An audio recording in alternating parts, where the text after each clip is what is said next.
pessoal, como é que vocês estão? Tudo bem? É com muito prazer que eu volto aqui para gravar mais uma página da 80 Tons de Violeta. Então, explicando o que já todo mundo deve saber, né? 80 tons, porque é a minha idade, estou na 4ª idade. E violeta, porque é a flor que representa os idosos, né? Muito bem.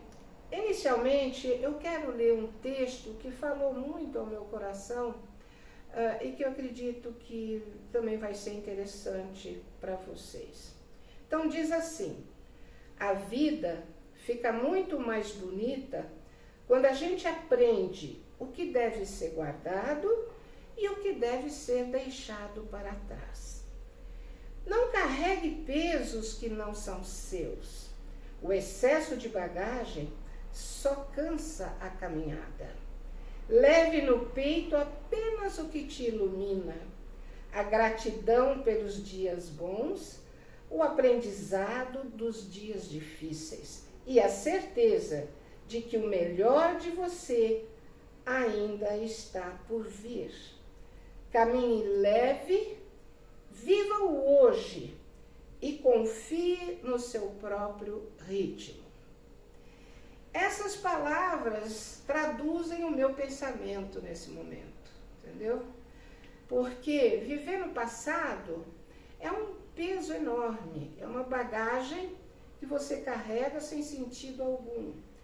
O passado, nós somos o resultado de tudo que vivemos, mas ficar preso aos sentimentos, emoções, situações difíceis que geraram em nós ressentimentos, mágoas, tristezas, medo, não vale a pena. Então, também não é interessante essa obsessão pelo futuro, esperando que a vida aconteça no futuro. Ela não vai acontecer no futuro, ela vai acontecer no hoje, no presente. E essa conclusão, muitas vezes eu fiz terapia, mas não era tão clara essa conclusão para mim. Hoje isso para mim está muito claro, com esta terapeuta que eu conheci, e ela me mostrou que o hoje é o mais importante para se viver, é onde você constrói o futuro. Na verdade, o futuro é uma série de hojes, né? Entendeu? Bom, a gente, logo que nasce, já pode morrer. Mas eu estou no planeta 80 anos e espero viver um pouquinho mais para acompanhar o desenvolvimento do meu neto, que eu amo profundamente, meu menino. Ele fez 10 anos agora e eu gostaria de estar pelo menos mais 10 anos no planeta para vê-lo entrar na universidade, para, enfim, acompanhar um pouco mais o crescimento do meu neto. Meus filhos já estão criados, já estão totalmente independentes, né? E é isso. Então, é a certeza de que o melhor de você ainda está por vir. Isso é muito bom, a esperança, a fé, a alegria, o entusiasmo, a vida com sentido, com propósito. É isso que faz a nossa vida valer a pena, né? Essas lives, esses vídeos, isso que eu passo para vocês, na verdade, é uma tentativa minha de construir um novo olhar para a velhice atual. O idoso de hoje tem características diferentes de idosos em épocas passadas, certo? Por exemplo, eu que tenho 80 anos, vivi muitos momentos de transição, muitos. Haja visto o celular, né, que eu comprei, aquele tijolão que tinha uma haste que você puxava para poder o aparelho funcionar. Poxa, isso daí faz quanto tempo, né? Mas eu já saí comprando um para cada filho e para mim, porque aí a gente podia se comunicar, né? Agora a internet, com toda esse conhecimento que é preciso adquirir, Mas isso é muito bom, porque é a vida sendo construída com objetivos, com ideias novas, superando os obstáculos. Isso é muito, muito bom de se viver. Hoje eu vou enfatizar a questão do idoso no Brasil e no mundo e vou me basear nas estatísticas do IBGE e de outras organizações de estatística que fizeram uma leitura bem clara da situação dos idosos no planeta, né? Porque é no Brasil e no mundo. Tá? Então, eu vou precisar eventualmente me reportar o texto para não errar os valores, né? Porque senão eu não vou estar sendo clara em relação ao que eles colocam. Então, a primeira coisa que a gente observa, analisando todo esse lado estatístico, é que no Brasil a população está envelhecendo de uma forma acelerada. Vocês vão ver lá para frente nos valores, nas porcentagens que nós vamos estudar, como a população dos 50 aos 60 está crescendo absurdamente. E outros problemas acontecendo. Então, por exemplo, os jovens, né, em menor número, cada vez diminuindo mais, porque as famílias têm menos filhos, e os idosos de 60 a mais, um absurdo o número deles aqui no Brasil e no planeta.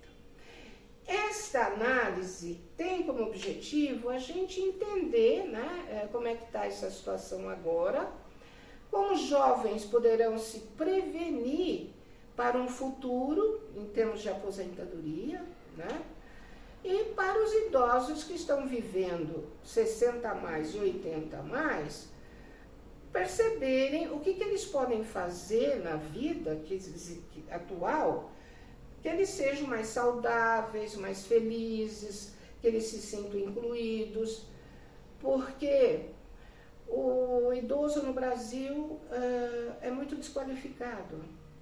O Brasil é muito cruel com os idosos. Isso é uma fala de um filósofo famoso brasileiro, que depois eu trago para vocês. Eu ouvi ele falar isso essa semana. Bom, então o Brasil ocupa a 6ª posição entre os países com maior quantidade de idosos. 6ª posição. A primeira é o Japão, depois a Itália, esses dois e mais o Brasil. Então, nós já superamos 35 milhões de pessoas com 60 a mais. Isso corresponde a 17% da população brasileira. Em 2029, falando-se em projeção, o número de idosos no Brasil superará o de crianças e adolescentes até 14 anos. 30 milhões, falando em política, 30 milhões de eleitores são idosos.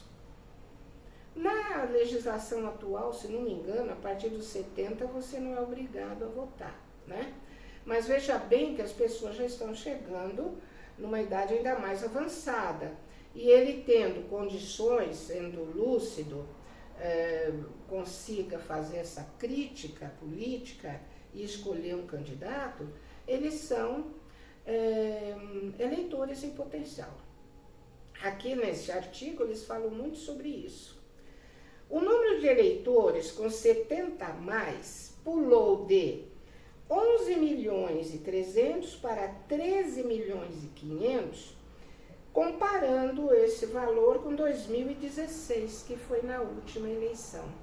Então já se acrescentou mais de 2 milhões e 200 de eleitores de 70 anos, né?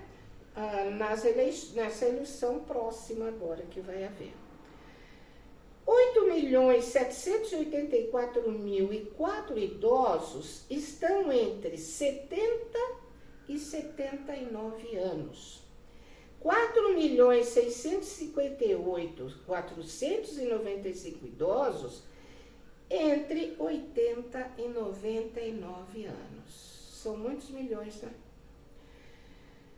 65.589 com mais de 100 anos. Eu vi numa estatística anterior que o número chegava a 40 mil. Vocês vejam que já subiu bastante, né? Bom, então, esses idosos de 100 anos, ou esses idosos todos, eles têm obrigações eleitorais em dia e podem ir às urnas. Como a população está envelhecendo desse modo, o número de idosos e de eleitores vão aumentar a cada eleição. Quer dizer que é necessário, bom, não sei quem que tomaria consciência disso, porque não é só no campo político que o idoso está sendo subestimado. É no campo econômico, porque os idosos, eles gastam trilhões, que depois vou passar para vocês o valor, é absurdo, o que o idoso gasta comprando, online ou em loja física. É uma população maior do que a de muitos países da Europa, entendeu? Bom, aí a gente vai falar sobre a inclusão digital e o consumo, que é justamente isso que eu estou introduzindo agora. 69,8% dos brasileiros de 60 a mais, e vamos considerar os 80 a mais também, estão conectados à internet. Esses dados são de agências que trabalham com estatística, federais, estaduais, enfim. Então você vê que quase 70%. Eu que participo ali de um grupo da Unimed, né, que eles fizeram o mês passado, um levantamento dos idosos que queriam aprender a internet, foi um grupo até considerável. Mas a grande maioria já dominava, e eles estão providenciando que essas pessoas que se mostraram lá interessadas, né, em adquirir o conhecimento, eles já devem estar fazendo curso para que eles se incluam digitalmente, né? O WhatsApp, ele lidera com 92% de adesão entre idosos conectados. O Facebook, 85%. O YouTube, 77%. Então, a população 60 a mais no Brasil, eles representam 16,6% da população total. A população jovem brasileira, menor que 30, caiu de 48,9% para 41,3% entre 2012 e 2025. Então, você vê que esta é uma tendência que vai continuar, entendeu? Que os jovens vão continuar despencando percentualmente, entendeu? Foram 10 milhões de indivíduos reduzidos da população total. Esse o problema dos jovens de 30, menos de 30. Agora os dados do IBGE, entre outros. De 98,2 milhões para 88 milhões no período de 2018 a 2025. A população de idosos, no entanto, subiu de 11,3 para 16,6 no mesmo período. Então, a população de jovens caiu e a de idosos subiu. Jovens de 0 a 13 anos recuou de 22% para 18,1%. De 14 a 19, que é considerado adolescência, né, também caiu e passou de 10,5% para 8,3%. A pesquisa aponta que existem 75,9 homens para cada 100 mulheres. As mulheres são mais longevas do que os homens, por inúmeras razões. Tá? Depois eu vou fazer uma análise sobre isso, né? Mas você vê que de 100 mulheres, 80 homens, comparando com percentualmente 80 homens. 20% a mais de mulheres em toda medida que se toma em relação à longevidade. Agora veja que interessante isso. A população de 30 a 59 aumentou 58,6% entre 2012 a 2025. Em 2012 era 50,1%. Então você vê que a partir dos 30 anos já começa a aumentar, né, a idade. Aí chega nos 59, que são os 60 a mais, logo a seguir, e aí a coisa acelera tremendamente. Portanto, a faixa etária dos 30 aos 60 ocupa a maior entre os recordes de idade no país. É onde houve mais aumento da idade aí. Os jovens se concentram agora nas regiões do Brasil, né? O Brasil é muito grande e tem características muito diferentes de região para outra, né? Então, por exemplo, os jovens se concentram na região norte, com 41,5% da população composta de jovens até os 24 anos. No Sudeste e Sul, apresentam a maior concentração de idosos, com 18,1%, enquanto no Norte é 11,3%. Bom, o que é isso? É uma inversão da pirâmide, né? Na verdade, é o que está acontecendo. Os idosos alcançam a população, os idosos avançam e a população jovem despenca. 41,4% do total. Bom, a força de trabalho, como é que fica, né? 1 em cada 4 continua trabalhando.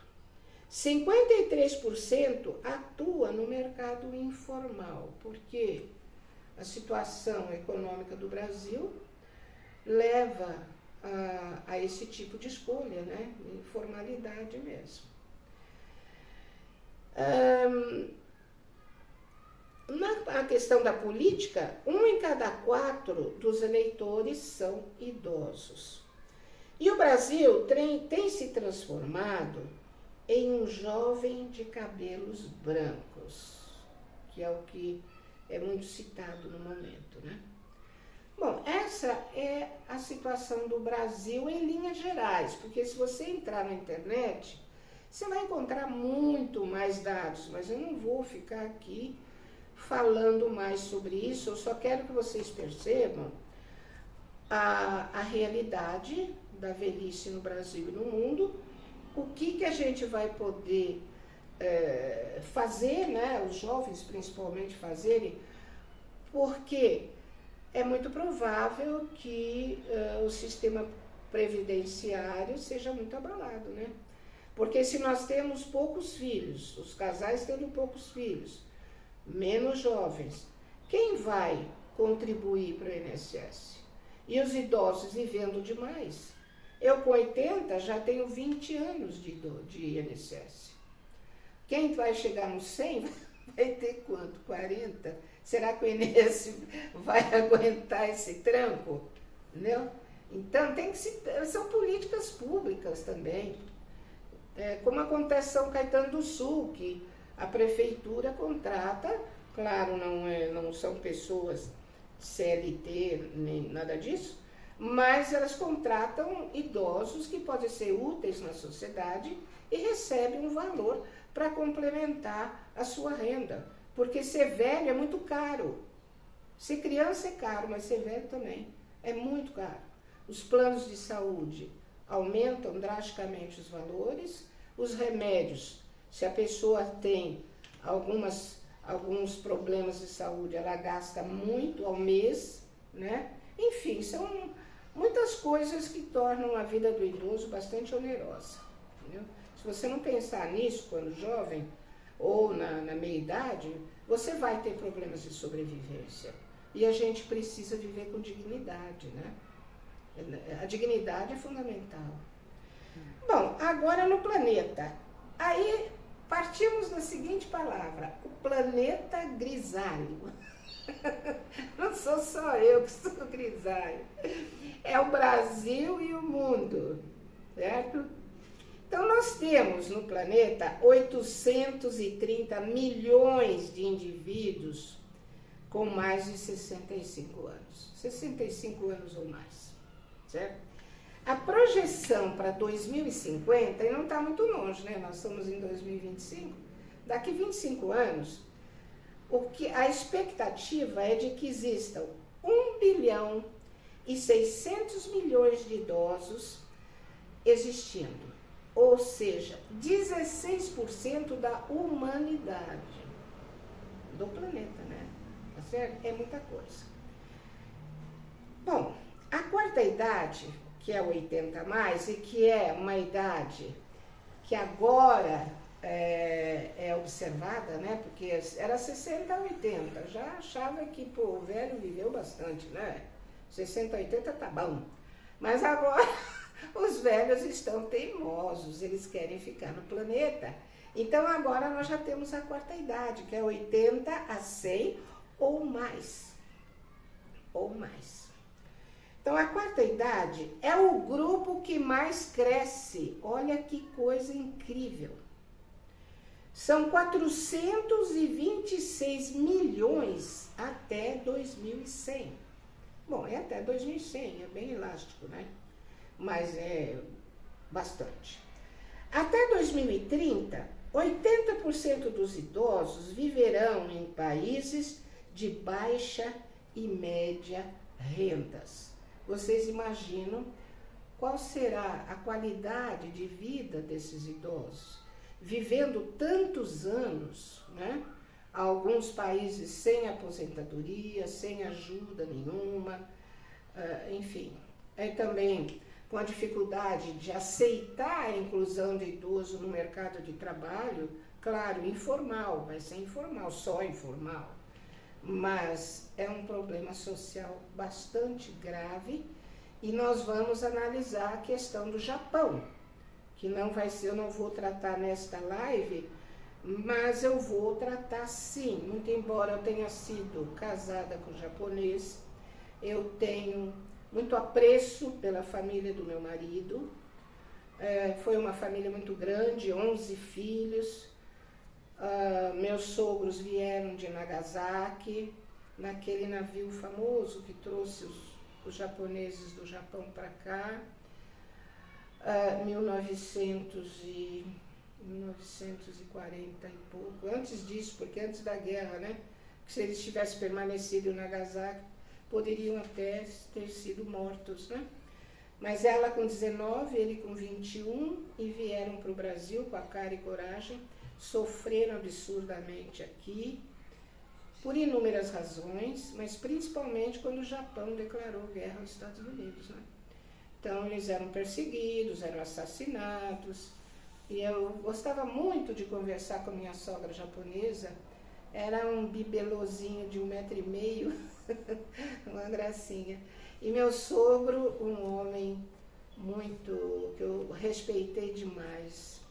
Enfim, inclusive, apenas para informação, vocês viram que eu não fiz uma live até então, né?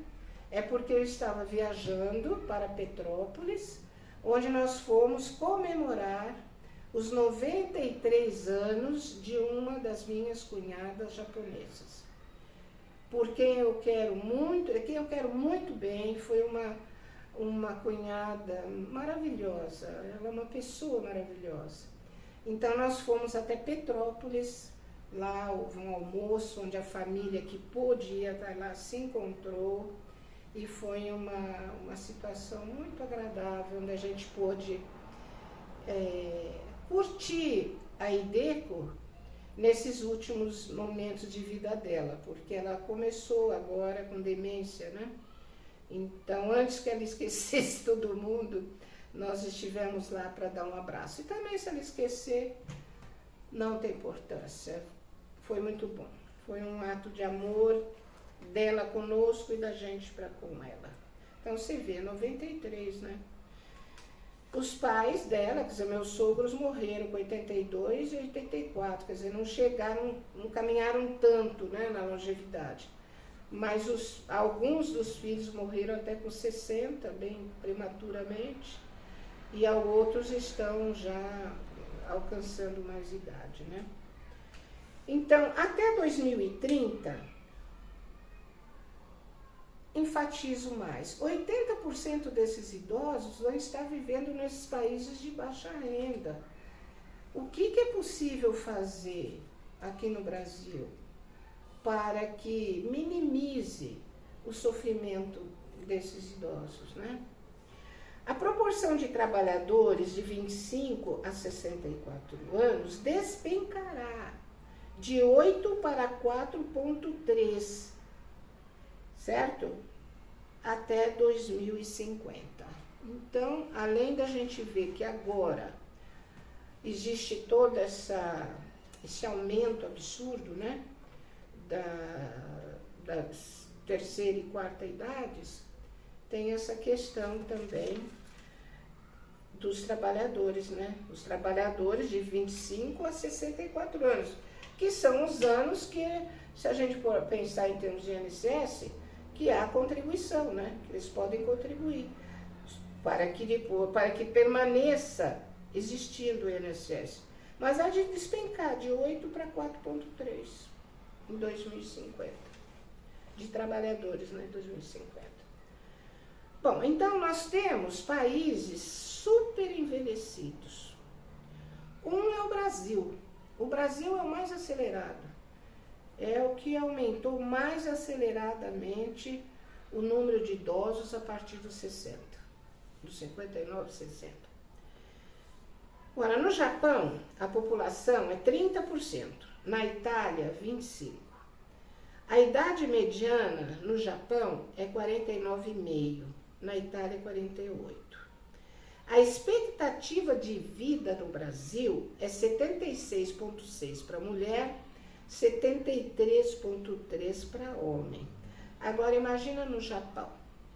A expectativa de vida lá já é 84,9 e na Itália 84,1. Então isso quer dizer o quê? Quer dizer que de 90 a 100 vai ter muita gente, fatalmente, porque espera-se que viva até os 85, 84,9, né? Então vai extrapolar essa medida aí na curva, né? Na curva de Gauss. Bom, agora uma observação do IBGE quanto aos idosos centenários, né? Então, aqui no Brasil, 37.814, de 100 ou mais, corresponde a 0,02% da população atual. Bom, os estados que lideram são a Bahia, em primeiro lugar, São Paulo, depois, Minas Gerais, e na sequência Rio de Janeiro, Maranhão, Pernambuco, e vai seguindo, existe um percentual que percorre por todos os estados do Brasil, né? Agora, quem lidera é a Bahia, tá? Bom, esta análise nos leva a uma consideração. O que vamos fazer com essa realidade? Quem são esses idosos que estão aí? Né?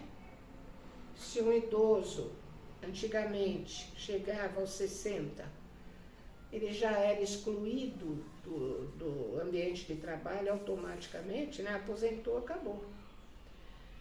Só que agora está indo para 80, como é que vai fazer?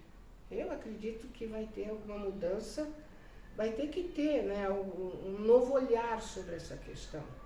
E a minha intenção é justamente promover esse novo olhar. E a gente pensar junto, como é que nós vamos dar conta disso, né? Tá certo? Então dá uma paradinha. Pera. Tá. Então, pessoal, por hoje é só. É uma informação, né, fria, estatística, mas eu acho que ajuda a gente a perceber qual é o panorama, né, da velhice aqui no nosso país e no mundo do modo geral. Eu não vou entrar em mais considerações, porque aí vai ficar realmente muito cansativo. Mas a conclusão é que se o mundo está envelhecendo, se o Brasil está envelhecendo aceleradamente, né? Se o Brasil é um jovem de cabelo branco e se o planeta é grisalho, o que é possível fazer nesta situação? Então, cria-se aí um problema a ser pensado e resolvido. Agradeço a todos que estiveram comigo e peço que vocês comentem, acrescentem a sua visão, me ajude a pensar esta situação, né?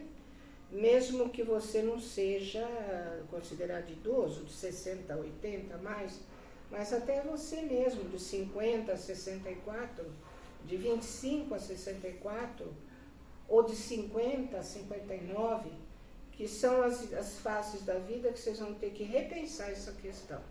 Muito obrigado. E mandem aí os coraçõezinhos violetas, as florzinhas violetas. Eu vou ficar muito agradecida a vocês por participarem comigo desta intenção. Ok? Um abraço a todos.